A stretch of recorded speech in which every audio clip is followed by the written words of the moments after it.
Good evening বন্ধুরা, সবাই কেমন আছো? তো আশা করি সবাই ভালো আছো। তো বন্ধুরা, আজ আমার ফাস্টফুড মেকিংয়ের 4th ডে। তো আজ আমি বানিয়েছি একটু চিলি পনির। তো বন্ধুরা দেখো আমি কীরকমভাবে চিলি পনির বানিয়েছি। তো বন্ধুরা প্রথমে আমি নিয়ে নিলাম 400 গ্রাম মতো পনির, ওটা আমি কিউব করে কেটে নিয়েছি। তো আমি পনিরটাকে এখন একটু ম্যারিনেট করে নেবো। ম্যারিনেট করার জন্য প্রথমে নিয়ে নিলাম 2 চামচ কর্নফ্লোর, তার সাথে দিয়ে দেবো একটু আন্দাজ মতো ব্ল্যাক পেপার মানে গোলমরিচের গুঁড়ো। এবার একটা বাটিতে একটু 1 টেবিল স্পুন লঙ্কার গুঁড়ো নিয়ে হালকা একটু জল দিয়ে আমি একটু লঙ্কার পেস্ট তৈরি করে নিয়েছি।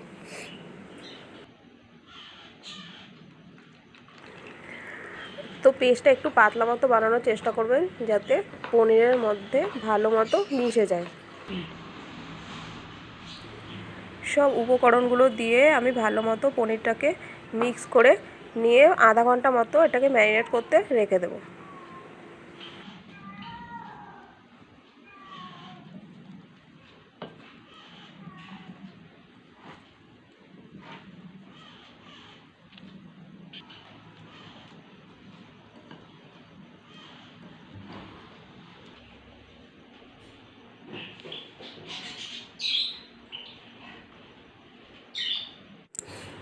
এদিকে কড়াই গরম হলে তার মধ্যে একটু রিফাইন্ড অয়েল মানে 2 চামচ মতো রিফাইন্ড অয়েল আমি দিয়ে দিচ্ছি।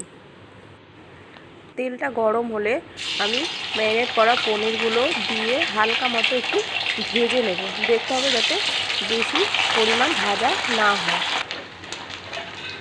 পনিরগুলো হালকা ভেজে নিয়ে আমি তুলে নিয়েছি। তারপর ওই তেলে 3-4টে মতো শুকনো লঙ্কা চেরা দিয়ে দিচ্ছি। সঙ্গে দিলাম আদা বাটা, রসুন কুচি আর কিছুটা পরিমাণ লঙ্কা কুচি, কাঁচা লঙ্কা কুচি। তারপর এগুলোকে একটু ভালো করে হালকা করে ভেজে নেব। ওই মশলাটা ভাজা হয়ে গেলে আমি কিছুটা পরিমাণ ক্যাপসিকাম কুচি আর পেঁয়াজ কুচি দিয়ে দিচ্ছি। বেশি কুচোনোর দরকার নেই, একটু কিউব কিউব মতো কেটে নিতে হবে। ক্যাপসিকাম আর পেঁয়াজটা ভালো মতো একটু হালকা ভাজা হয়ে গেলে তারপরে আমি এটার মধ্যে একটু টমেটো পেস্ট দিয়ে দিলাম। তারপর একটু ভালো করে একটু নেড়ে চেড়ে নেব।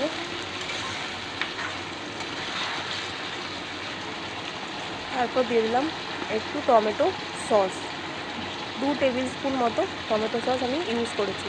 তার সাথে দিয়ে দেবো একটু green chilli sauce, soya sauce অল্প পরিমাণ দেবে, আর ভিনিগার 1/2 চামচের মতো দিয়ে দেবো। তারপর এই গ্রেভিটাকে ভালো মতো একটু নেড়ে নেব যাতে একটু থিকি টাইপের হয়ে আসে, সেটা একটু লক্ষ্য রাখবেন। এরপর দিয়ে দিলাম 1 চামচ মতো লবণ। তারপর একটু আবার ভালো মতো নেড়ে নেওয়ার পরে সেই যে কর্নফ্লোরের ব্যাটারটা ছিল সেটা আমি এর মধ্যে দিয়ে দিচ্ছি। আবার একটু ভালো মতো গ্রেভিটাকে নেড়ে চেড়ে সেই ভেজে রাখা পনির কিউবগুলো আমি দিয়ে দিলাম।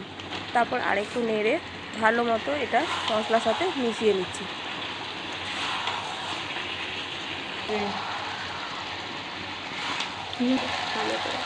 দেখুন কতটা গ্রেভি টাইপের হয়ে গেছে আর খুবই সুস্বাদু টাইপের এটা দেখতে লাগছে। কালারটাও পুরো অনেক সুন্দর এসে গেছে। তো বন্ধুরা, তোমরা খুবই ইজিলি এই চিলি পনিরটা যে কোনো সময় ঘরে বানিয়ে রুটি, পরোটা, পুরি বা ফ্রায়েড রাইসের সাথে পরিবেশন করতে পারো। তো আমার ভিডিও যদি তোমাদের ভালো লাগে তাহলে লাইক, শেয়ার এবং সাবস্ক্রাইব করে দিও, আর পাশে থাকা বেল আইকনটা দাবিয়ে আমার পাশে থেকো। তো বন্ধুরা, আবারও নতুন একটা কোনো ভিডিও নিয়ে তোমাদের সামনে চলে আসব। ততক্ষণ পর্যন্ত টাটা, বাই বাই। সবাই সুস্থ থেকো, ভালো থেকো, ধন্যবাদ।